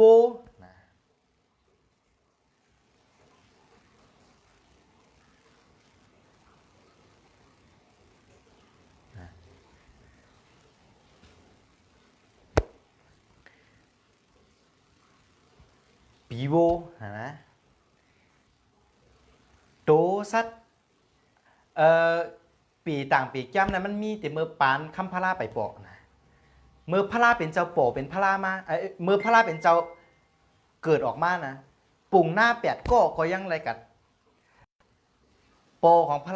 ะราเป็นเจ้าในยังไรกัดผิดปังเอาปุ่งหน้า8ก็ในมาด้วยเปต่างปันพระราเป็นเจ้านะลูกเขาในที่เป็นจื้อนะปุ่งหน้า8ก็ในก็ว่าป้ออยู่ในวันในเมืองก็จะเป็นมหาราชาป้อออกวันออกเมืองกว่าก็จะเป็นคำพระราเป็นเจ้าจะเป็นปุกทะก็การมีปุ่งหน้าก็นึงใช่ไหมคาวาได้เป็นปุกทะเมียวเดียวยาวนะด้วยคาลูคำพระราเป็นเจ้าจึงเกิดมากกันนั่นเกิดมากกันย่ำจึงเกิดมากกันก็การเขาปุ่งหน้าในลาดไรถันนั่นเย่าไว้เลื่อนสุดก็อยู่คำพระราเป็นเจ้าก็เลยเป็นปุกทะเหมือนหนังปุ่งหน้าวานนั่นเองด้วยคาลูอ่ำหันตั้งนะเจ้าอยู่อ่ำหันตั้งนะกล้วยกะปีต่างปีแก้มมันมีมาแต่เมื่อปานนั่นเทว่าปีต่างปีแก้มอ่ำมีในพอดีเทียงค่ะกวนอันยุ่มปีต่างปีแก้มเนี่ยเป็นเพอค่ะปูชกมูจีตานสวยยุ่มก็หือยุ่มถึงขั้นว่าเอาสั่งสีมาสั่งเงินอ่ะก็ปูชกมูจีตานสวยเนี่ยเป็นวันอังกาสั่งสีเนี่ยเป็นกำก้นวันอังกาปุ่งหน้าลาดคอเลียวก็พระเจ้าใครเป็นอย่างนั้นเมืองมันเนี่ยเอาสั่งซีมาเสิร์ฟเต้นปกโซ่ของท่านเนี่ยมันเอาสั่งซีมาเสิร์ฟเต้นปกโซ่ของท่านกูวันนี่มันอุบเมืองมันหรือละปุ่งหน้าสำราญแทงว่าไต้เดี๋ยวคืนเหนือแต่เลี้ยวเนี่ยพระเจ้าใครเป้ไต้น่ะจะโหลดไต้มาเอาไพ่มาขุดเนื้อเหลือนทางเนี่ย มันเฮ็ดจอมกำเดียวเรียกลายพวกเรียกลายคือเรียกวันเลยเรียกลายพวกตะหู้เพราะว่าพวกตะหู้ในมีกลางวันกลางคืนเนี่ยเขาเป้เขาตั้งกลางวันกลางคืนเลยมันเฮ็ดจอมน่ะกูว่าเนี่ยอุปปึงมึงมันเขาเลยล่ะจ้าอันอ่ำหยุ่มย้ำตั้งเซ็งกูว่าในเป็นทางค่ะเป็นขี้คาเปิ้นอยู่ขนาดเพราะนั้นจ้าอันหยุ่มย้ำในเปิ้นเพราะเป็นชัดเที่ยวจ้าอันหยุ่มย้ำเปิ้นอุบวันอุบเมืองอ่ะอันเฮาอ่ำหยุ่มย้ำอันเฮาอ่ำหยุ่มอ่ำย้ำเนี่ยเฮาเฮ็ดสังอยู่อันเฮาอ่ำหยุ่มย้ำเนี่ยเฮาต้องเป็นขี้คาเพออยู่อันเปิ้นหยุ่มย้ำเปิ้นกะเพียวเลยเย้าตีว่าอ่ำคึดกาปานในก็มันมีมาแต่เมื่อปานพระราไปเป็นเจ้าไปปอพระราเป็นเจ้าปอเขาจ่อก็เอาปงน้ำมาตักว่าติเป็นคำพระราเป็นเจ้าติเป็นปุกท่าก็เลยเป็นปุกท่ามันสืบมาแต่เมื่อปานพระราคำพระราเป็นเจ้าไปปอถึงปานได้เพราะว่าเปต่างอ่ำมีเต้เพราะอ่ำมีเต้ปกชมมุจิตันสวยมันติอยู่ไหมยังมีเนี่ยมันมีเต้เขาก้วยกะอันสูเจ้าย่านั่นย่าอันเต้อันแจดอันหมานมันเหมือนหนังเขามาลัดได้อยู่ค่ะเพราะสูเจ้าย่าอันแจดอันเต้อันหมานเหมือนหนังเขาสิ้นเสียมาลัดได้ในก็การเลี้ยวเขาก้วยกะเพราะสูเจ้าย่าไปย่าอันแจดอันเต้อันหมานในเนี่ยอัมมีในสูเจ้าอย่าเป็นยัดลาดเลยตึกซึ่งเนี่ยเพราะปังตึกเย้าในเปิ้นเนี่ยนับคนตายไงอันเปิ้นยุ่มในเปิ้นมึงจังเมืองเนี่ยเขาอุบเชิงหมดอ่ะอันเฮาอ่ำยุ่มเนี่ยอุบเปิงตัวเจ้าเก่าอุบเปิงป้ายวนเจ้าเก่าซ้ำไรขนาดปดก็อันลาดว่าอ่ำมีแต่อ่ำยุ่มเนี่ยถามคอเหลียวสูเป็นเจ้าพุทธศาสนาอยู่ฮะปอสูเป็นเจ้าพุทธศาสนาเนี่ยก็เตถามแทงว่าสูไลเลียบเฮียนลองพุทธศาสนาอยู่ฮะเพราะว่าไลเลียบเฮียนเนี่ยก็สูไลเลียบเฮียนตีเหลอฮอตแผวตีเหลอเพราะสูเป็นเจ้าพุทธศาสนาสูไลเลียบเฮียนพุทธประวัติพุทธศาสนาลองปืนคำพาราเป็นเจ้าไหนได้สูเจ้าต้องเตรียมเทงว่าเปต่างกะลามีแต่ก็เปิบปีต่างกะลาเนี่ยตักว่าคำพาราเป็นเจ้าจะเป็นพุทธมานเลือตาติบกันเนื้อนั่นมานเลือนหันตั้งนาก่อนเนื้อนั่นกูนเอาเนี่ยมันมี3เมียวค่ะ1จ่าตากูนเนี่ยนำกัดแขนเจ้าเก่าตั้งหูป้ายวนตั้งหันเจ้าเก่าอันนี้แยกลายอะไรอ่ะเขาอ่ำหูหังเขากัดเลียเพี้ยนอันนั้นเฮิงเพราะเป็นกัดแขนเป็นผู้ลงแดนเป็นด็อกเตอร์ในไล่เขากำในเปิ้นห้องว่ากามจ่าตาผ้ากามจ่าตาผ้าในอันนี้แยกลายอะไรมันเป็นวันเดือนปีเกิดข้าวยามเกิดของเขาแยกลายอะไรมีเมียเหลือไงคะตายเกิดมาเพราะนั้นแยกลายอะไรกามจ่าตาผ้าเนี่ยแยกลายอะไรจ่าตาก้นแตกไรอย่างค่ะจ่าตาก้นเนี่ยแตกไรเหมือนหนังเจอพันเจอหนึ่งเนี่ย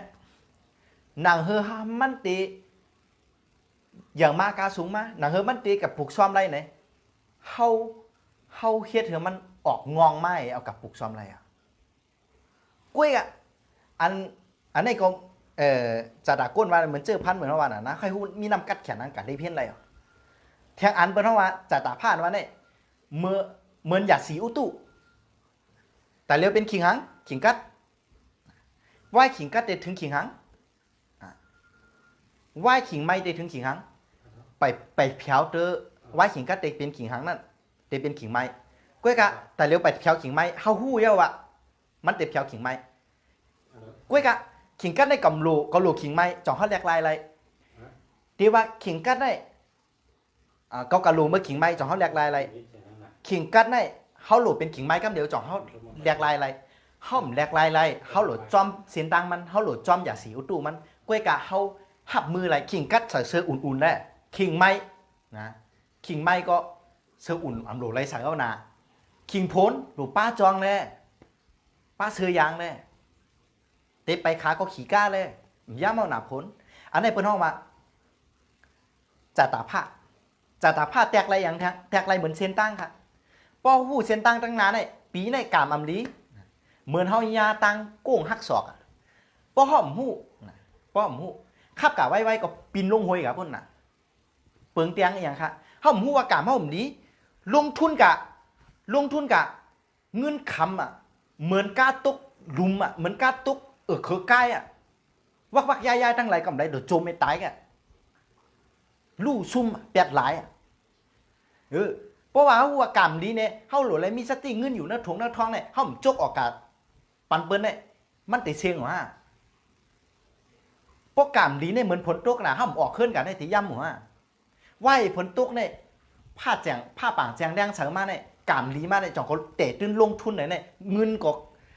กรรมจะต่างคืนเนี่ยหมักอื่นก็แลกคำคงอันเปิ้นว่ากรรมกูบอกว่าหมักจะตาขึ้นหมักอื่นแลกคำคงจะตาลงคำคงนั่นแล้วกันแลกหมักอื่นน่ะนั่นเพราะนั้นเนี่ยกรรมจะตามีเตะเปต่างมีเตะปงหน้ามีเตะนั่นบอกว่าสุจอมจะพุทธศาสนาสุจอมจะในศาสนาพุทธสุจอมได้เรียเพียงเขาว่าเปต่างกาลาเป็นของพุทธศาสนาก้วยกาเขาลาว่ามันมีมาเต็มอ่อนตั้งพุทธศาสนาก็ในซ้ำแทงอันเปิ้นห้องว่าจัตตาลิ้นนั้นห้องมาลาว่าห่วงจุ้ยกูว่าแน่น่ะห่วงปองว่าลมจุ้ยปองว่าน้ำเนยน้ำก็มีลมเนยลมก็มีน้ำสิเจหยองเอาโยนั่นน่ะมีลมติละเนยลมมันมีน้ำตั้งละกวนอันวานั่นหยองเนยน้ำมีลมสู่เจ้ากับด้วยสาราคดีค่ะรู้เปิ้นเข้ากันนี่เอาเฮือนี่ล้ำลงกันนี่คือล้ำน้ำอันเป็นหมัดจรวดลงนี่เขาตำน้ำลงกันนี่เข้ากับพวกกับถึงตีนึงนี่อันละเข้ากับเพียวก็น้ำปัดขวายหมดก็เปิดว่าเนยตือน้ำลึกๆนั่นน่ะมันมีลมไงไรน้ำในมันถังขึ้นถังลงไรน้ำในมันปั่นพันไรน้ำในมันถีบขึ้นไรลมเฮ็ดเปลี่ยนกะลมตือน้ำในน้ำมีลมแหละมันจ่องน้ำในจ่องก็ตรงหนึ่งพัดปั่นไว้สั่นไว้ก็ในน้ำก็มีลมก็เปิดในน้ำมีลมเลยก็เปิดในลมเลยมันมีน้ำก็เปิดในลมมีน้ำเลยแหละพอเขาเอาก๊อกเขาจอกแก้วเนี่ยเสือน้ำไม่ตั้มไว้เนี่ยน้ำอันอยู่ในลมเนี่ยมันแต่มันจับตั้งนอกจอกแก้วตุ่มเหยอะขึ้น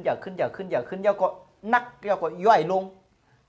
เจอน้ำในจอกแก้วการออกจอกแก้วมาตั้งนอกเนี่ยเจอขันน้ำมันมีขาน้ำอันในลมมันมาจับเสือก็ย่อยลงอันนี้ในลมก็มีน้ำในน้ำก็มีลมเนี่ยโฮงบอกว่าลมจุ้ยบอกว่าน้ำโฮงจุ้ยอันว่าเอาลมดีๆเขาเฮิรนกวนเขาอะไรหนุ่มลมดีๆก็ไปอยู่ดีก็เต็มทนเห็มกาไปว่นออกก็เต็มตีขึ้นกาปานกล้าขายก็พันนั่นน่ะก็เปิดว่าโหมันขึ้นกาปานเหตุการณ์นั้นก็มันขึ้นอย่างปนรวมมันเข้ามาเมียนไผ่นมเอาลมอันดีเขากาโยกาก็ลู่ซุ้มไปว่นก็ตกเต็มเหตุการณ์ทางก็อ่ำขึ้นกาปานลองผ่านถึงมาถึงกำเดียวอันในลมน้ำเธอกินน้ำอันดีๆเพราะกินน้ำดีๆเนี่ยลองอยู่ในโลกีในเต็มทนลองมวนเสื้อก็เต็มตีก้อยกับพวกกะกินน้ำอันมันดีเนี่ยลองขี่ตึงถึงโตลองดีโคตึงอ่ำหันลองหูหนวกตาตันตึงมาเผียวลองลู่แล้วตึงป่อมาอันไหนเพราะนั้นเนี่ยฮงจุ้ยอันว่าหอเฮิรนน้ำดีนินผาเนี่ยกัดจัดฮงจุ้ยเฮิรนลมมาดีๆเคยเลยน้ำถูกตีอยู่ถูกตั้งหลวข้างก็ตึงมาหอดลองดีเนี่ยเพราะว่าไหวมันถูกตีไหวมันถูกตั้งข้างก็ตึงมาหอดลองขี่เนี่ยในหนังนั้นเนี่ยเพราะนั้นน้ำลิ้นหินผาเนี่ยเพราะนั้นฮงจุ้ยตัวนั้นเนี่ยเหมือนหนังลิ้นเมืองเหมือนหนังตีลิ้นเขาเดี๋ยวเจอพันกับผูกช้อมตีลิ้นตีเหลืองเนี่ยอยู่ที่เขานั่นบอกว่าอันแรกลายอะไรเนี่ยตีลิ้นเขาคายตีอะไรเขาผูกแน่กับผูกทั้งตีเขาซ้อมแน่กับซ้อมทั้งตีลายนั่นบอกว่าจัดตาลิ้นเนี่ยเปลี่ยนแปลงอะไรเจอพันก็เปลี่ยนแปลงอะไรเปลี่ยนแปลงอะไรเฮ็ดเถอะมันขึ้นอย่างมาสูงไรจอมหนังเจอสายพันธุ์มันส่วนอันเขาเปลี่ยนแปลงอะไรเนี่ยเปิ้นห้องว่าอย่าสิวตู้อันเขาเปลี่ยนแปลงอะไรเนี่ยเปิ้นห้องว่ากามจัดตาเขาเนี่ยเปลี่ยนแปลงอะไร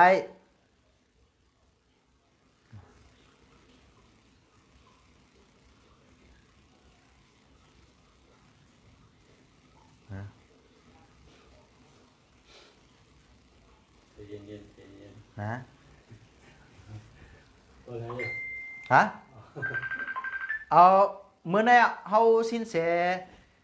อำลาแล้วตัวชัดโว้นะเมื่อภูกรัฐพิดหมอกคู่เมืองหลีเขามาสืบรายการคู่เมืองดีครับเมื่อในกวนอ่ำยุ่มเปียตังนำเมื่อในลาแล้วแต่ตัวชัดโว้พินหมอกคู่เมืองดีมาด้วยเปียตังมันเขาก็สิ้นเสียเนี่ยลาเตเมื่อภูกรัฐครับตัวชัดโว้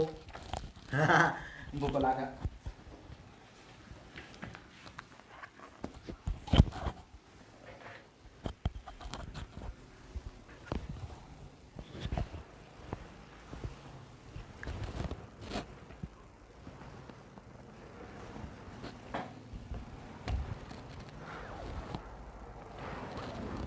มาสงค้าปมพี่น้องเขาค่ะกำในใครถามมาลอง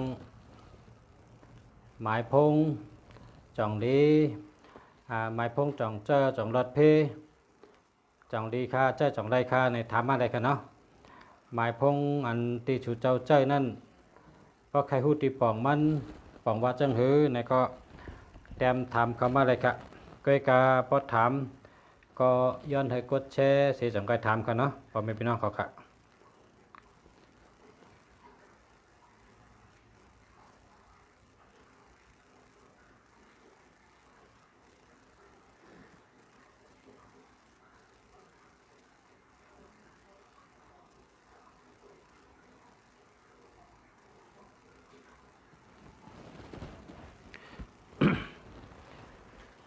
พอไม่พี่น้องเขาค่ะใครถามตัวหมายพงจ่องริมดีนะครับเนาะกาโจพอไม่พี่น้องเขาไปถามเขาเตดัดในของตอนปีใหม่นะของตอนปีใหม่เนื้อปีใหม่ในกาณะเนื้อปีใหม่คาดิตอนบันของขวัญดีเข้มเพราะว่ามีเจมีกำแต้มก็แต้มไว้ขนาดคาเตลัดในลองว่าตัวนับหลอดเพนะครับตัวนับหลอดเพเพราะว่าเจ้าจึงในหลอดเพค่ะสลาคาอาจารย์คาที่เมืองกอกได้ว่าหนังเหนียวนะหนังเหนียวเพราะเจ้าจึงในหนังเหนียวกำไทยได้ครับว่าจึงไหนก็กำไตเขาว่าหลอดเพหลอดเพหลอดหยันเพกลางหยันกลางขับกาฮอสั่งแกก็หลอดเพกว่าตั้งหลายก็หลอดเพเหตุการณ์สั่งก็หลอดเพสภาวะมันนั่งต้นไม้ร่มเสนเสาไผ่ร่มเสนนะอันนั้นก็เพสภาวะลอยโกนปังเสนน้ำนองลกเนี่ยจะไหนภาพผ่าวะจะไหนเต็มหญ้าค่ะเต็มหญ้านั้นมีสาขาในช่องก็รัดเหมือนกันค่ะเพราะเจอจังในดอทเพเนี่ยนะสาขาช่องก็รัดเหมือนกันค่ะเพราะชูเจ้าคาไรหมายพงดอทเพเนี่ยชูเจ้าเต็มไว้แล้วก็กะหันที่ใดก็ชื่อนะชื่อใส่พออยู่เมืองใต้ก็ชื่อตองกี้กว่าชื่อตีนาเมืองหลงมาเจอเพราะว่าเขาชื่อของดีในเขาแต่ยุ่มว่าตีนาเมืองหลงในมีค่ะเพราะว่าเขาขายอยู่ที่ในที่ขายอยู่ในเพราะขายอันแคมในเตได้กับชื่อในเมืองหลงเขานะเพราะกับวันนอกหน้าปังในมันแคมค่ะแห้งแหลมแคมในก้นก้าในเป็นก้าการป้องค่ะเป็นคือมีอำนาจเป็นชื่อการป้องเป็นก็กับไข่มกะนะมันขายง่ายเพราะชื่อการกลางในเงินเป็นขำกับขายนั่นได้ก็เพราะฉะนั้นก้นกาเนี่ยเขาสอนว่าเขาซื้อไรขายไรนะเมียดอิดก็ย่อมนะตั้งบนก้นกาเขาบนจังไหนก็ซื้อไรขายไรบิอายันอิดก็เพาะนะนี่เป็นพี่น้องเขาลองเฮ็ดตังกะเจ้าค่ะก้นกาได้บนจังไหนเนาะก็กะเพราะเป็นก้นเจ้าจังนะเพราะเป็นก้นเจ้าจังสั่งเป็นไรใครหู้ดีป่องมันให้เจ้าสั่งเป็นไรใครเจ้าอันรอดเพลงเขาเนาะอันรถเพลงได้เป็นจังหือคาเนี่ยเนาะอันรถเพลงเนี่ยสองตัวในแห่งจับกันนะ2 ตัว3 ตัวค่ะ8 9 9นะครับเนาะ8 9 9อันในรถเพลงค่ะอันนั้นก็9 8 9นะ9 8 9จังไหนครับอันในรถเพลงเตะๆค่ะเพราะว่า2 ตัวจับกันก็สำเร็จครับ9 8ที่ไหนก็ได้ครับอันนั้นก็8 9 9ที่ไหนก็ได้ครับเพราะเขาจับกันได้มันดีครับหลอดเพลดีครับนะตัว8เขามีตัวเดียวกันเขามีตัวเก่า2 ตัวเก่านั้นเขามันอยู่จับตัว8ก็กะเฮามันเป็นเหมือนหนังขาวลัดนั่น8 9 9 9 8อันนั้นก็9 8 9เห็นไหนคะเนาะเพราะว่าเจ้าจังไหนรอดเพค่ะเนาะรอดเพค่ะรอดเพก้วยกะนอกเสข้าวลัดปันตัวนับหลีก็โชเจ้าก็ต้องเลยมีเปิ้นห้องว่าอย่าวิยาเคาะนะอย่าวิยาเคาะอย่าไปสติเคาะนี่ก็ต้องใจเราได้มีสติวิริยะอยู่เหมือนกันก็ก้อยกะมันมีเพนะก็ยุ่มยำลุงสาวว่ามันมีเพว่าเนี่ยลาลีเฮ็ดกว่าเจริญมาเกอในแต่ก็อย่าไปเฮ็ดกันเนาะ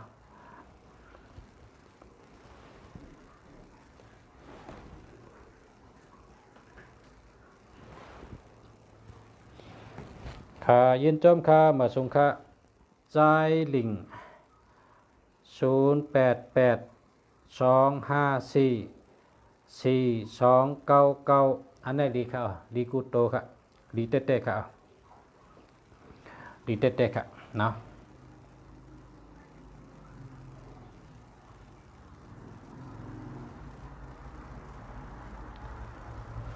แล้วก็จือถ้วยคำอายุ27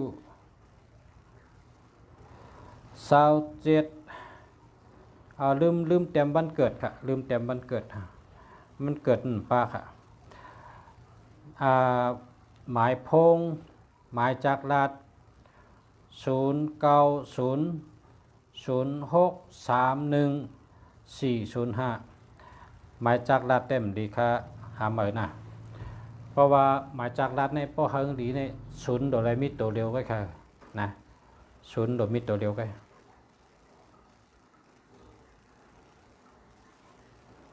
ยินจมค่ะเหมาไตไล่ค่ะยินจมค่ะขอบใจค่ะปันแห้งเจออยู่นะแช่ปันเจ้าค่ะ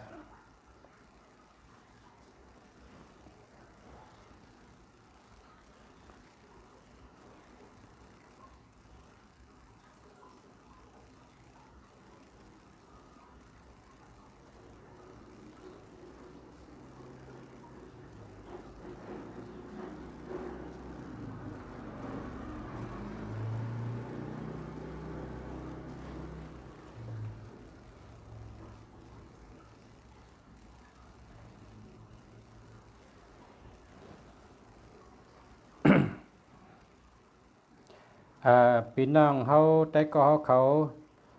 เมตตากดแชร์อ่อนตั้งค่ะนะพอได้ทำกดแชร์อ่อนตั้งค่ะกาจูพอแม่พี่น้องเขาได้ก็เขาไปได้แชร์ในข้าเขาได้อ่านเมื่อไกลในคัดตอนของตอนปีใหม่ลัก2ปีใหม่นะเมตตาลัก2ของตอนปีใหม่ปันตัวนับหลอดเพนะครับเนาะตัวนับหลอดเพพอเคยหลอดเพก็เขาซื้อเหมือนข้าววามไกนั่นนะอันนั้นเป็นตัวนับหลอดเพค่ะนอกเสในก็มีอยู่แท่งนะนำปัด2กะเมื่อไกนั้นลีนำปัด1เมื่อไกนั้นลีที่1กำแนมลีที่2ลีที่2ในเหมือนหื้อในนะคาเดลัดอันดีที่2ในก็ต่อเตะเจออะไรก้อยกะมันดีต่างนั้นเมื่อไกกำในอันดีที่2ในลีลองสังเนี่ยหลอดเพเหมือนกันหลอดเพอันไหนซ้ำเป็นจังหื้อเนี่ย994นะ994 499อำนั้นก็949อันนี้ก็เป็นในจุ่มอันหลอดเพเหมือนกันสืบเช่นในแต่มีแทงจุ่มหนึ่งมันมี3จุ่มกับมันมี3จุ่มจุ่มที่1มันจะเป็นอันขลัดอันตั้งนั่นนะแล้วก็ต่อมาจุ่มที่2กับในจุ่มที่3จุ่มที่3ในก้นเกียกนำจะแห้งในก้นเกียกนำในนำจะก้นเกียกนำจะข้าก็เกียกเบิ้นก็เกียกจุ่มที่3ในแห้งในเกียกน่ะในมันเฮ็ดให้ทัดใจเขาเป็นก้นใจรีค่ะนะเป็นก้นใจรีจำถ่อมด้วยค่ะจุ่มที่3อันนี้ก็หลอดเพเหมือนกันหลอดเพลีจะอันนี้เป็นจุ่มที่3ในก็599นะ599นอกเสว่าหลอดเพก็ทำมีเงินนะมีลาบนะ599 อำนั้นก็เก้าเก้าห้าอำนั้นก็เก้าห้าเก้าเก้าห้าเก้าเก้าเนี่ยจุ่มในนี่คนเกียกน้ำจะนะคนเกียกน้ำเพราะว่าด้วยอธิเปเนี่ยมันเฮ็ดให้คนเป็นคนเจอดีแล้วก็หมอเลิกกินตั้งกินเพราะแต่กินตั้งกินนี่มันเตปันสัตติเขาตัดเสมันเหมือนจังรัดต่อเขานั่นพอสุดเจ้าเนี่ยสุดเจ้าคู่กำเดียวรัดต่อเขาว่าคือกินอันไหนต้องเป็นเพศต่อตัวเก่ากินอันไหนต้องเป็นพรดีต่อตัวเก่ากินอันไหนต้องเป็นแห้งต่อตัวเก่าเพราะกินอันไหนเข้ากับเนื้อต้องในเนื้อตัวเขาในเตกับเป็นหือเนี่ยมันติดรัดนี่เขาคำเดียวมือเขาเอายิบมาตำตั้งนาเขานั่นตัวนับห้าเก้าเก้าอำนั้นก็เก้าห้าเก้าเก้าเก้าเก้าห้าได้ไหนเพราะพอได้มีชามตัวจับกันสี่ตัวจับกันอันนั้นคาว่าเนี่ยเพราะเขาขาดแต่กินตั้งกินเนี่ยมันเด็ดปันชัตตี้เขาค่ะมันในปันชัตตี้เขาขาดตัดเสียถูกได้กินถูกได้กินกึ่งได้กินกึ่งได้กินมันหลาดมากคำเดียวนะอันนี้มันก็ดีอามเตะมันเหมือนจังมันหลาดมากค่ะมันหลาดเขามาให้เขาขาดในยุบตัวชัตตี้เหี่ยววนด้วยคำเดียวค่ะอันเตะกินเนี่ยจ้องกึ่งได้กินเพราะกินเอาจ้องปันพอนดีเนี่ยมันชัตตี้ได้ตัวคำเดียวค่ะอันนี้ดีอามจ้ะค่ะอันนี้ได้เป็นตัวทบก้นอันเจ้าให้ก็มาอุบมาลัดในกันว่าในหลายๆแค่นะเนื้อสลากเขาก็รัดจังนี้ฮะรัดดองว่ามันเป็นจังไหนจะว่าเป็นเกียกน่ะเนี่ยเนาะ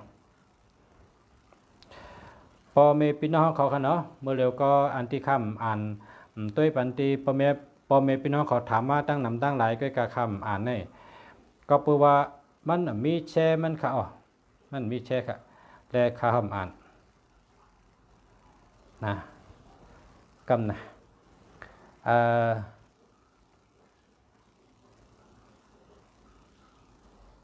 ชื่อว่าไอพิกเนี่ยคนขีเลน0940054258 นำนะคะหาเหมือนนะหาเหมือนครับแล้วก็นิโกโตเนี่ยนะมิดยูอันในแชลค่ะยินจมค่ะนะก็ยินจมค่ะติดแชร์ปัน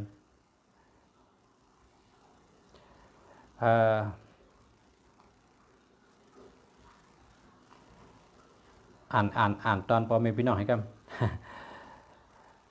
พี่น้องเขาก็ในก็ยินจมค่ะเนาะก็หันดีมี3 ฉีก็ก้วยอย่าเจอเลขค่ะปีฉลาดจินเสเฮาแค้นต่อไว้เจอลีเจอยาวคนเกียกมันมีโหปากโหเฮงค่ะมีโหปากโหเฮงโหหมื่นค่ะปันแห้งเจออยู่ค่ะอันนี้ก็ยินจมค่ะเนาะที่ปันแห้งเจออันฉลาดจินเสเฮาเนาะก็ค่ะคนเกียกก็มีตั้งน้ำคนหันดีเผยหันดีก็ออกกาเฮียวกาอย่าปีตุ้ยในก็ดีค่ะเนาะอย่าก็ปันแห้งอยู่ค่ะอย่าเจอเล็กติเปิดถ่อมตั้งเฮิรนค่ะยินจมค่ะแล้วก็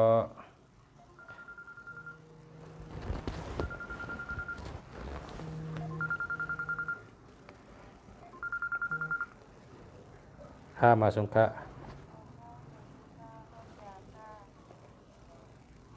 กำนะประชาตึกอุบรายการของกำกระทุ่มมาเหมือนนะกำมองไปกระทุ่มมันนะเอาค่ะ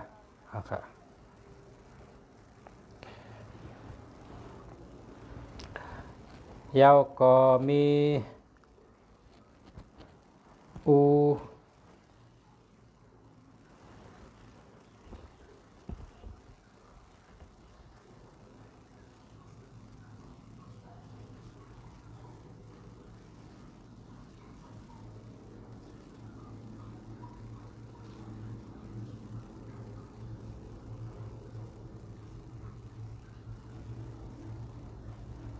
เอาค่ะ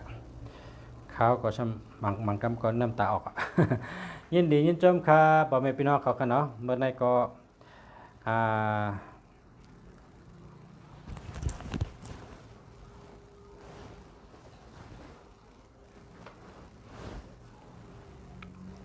ก็ ปันแห้งใจอยู่ค่ะชาตินเสอย่าไปยอมกันยินจมค่ะยินจมค่ะผู้แช่ไตเมืองเต็ม0993759679และ9679ขนาด0894318828อันใดได้ตั้ง2อันในโดเรียกใหม่ค่ะนะเจิมได้4อันค่ะเนาะเรียกตั้ง2อันค่ะเรียกใหม่ตั้ง2อันค่ะ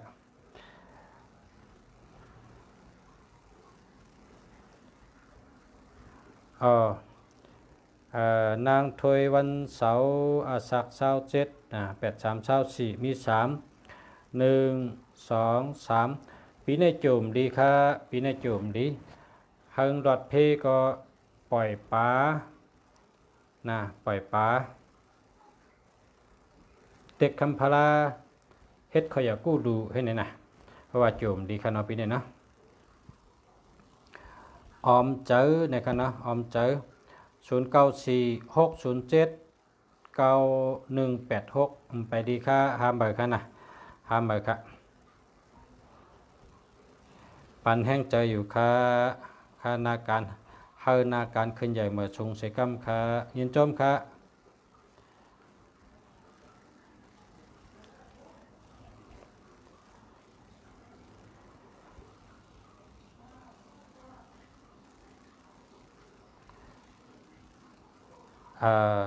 ลักที่สุด0948766816อำดีค่ะอันนี้หาเหมือนนะ6776และ81ค่ะติ่มดีนะอันเรียกมาหาเหมือนค่ะหาเหมือนค่ะ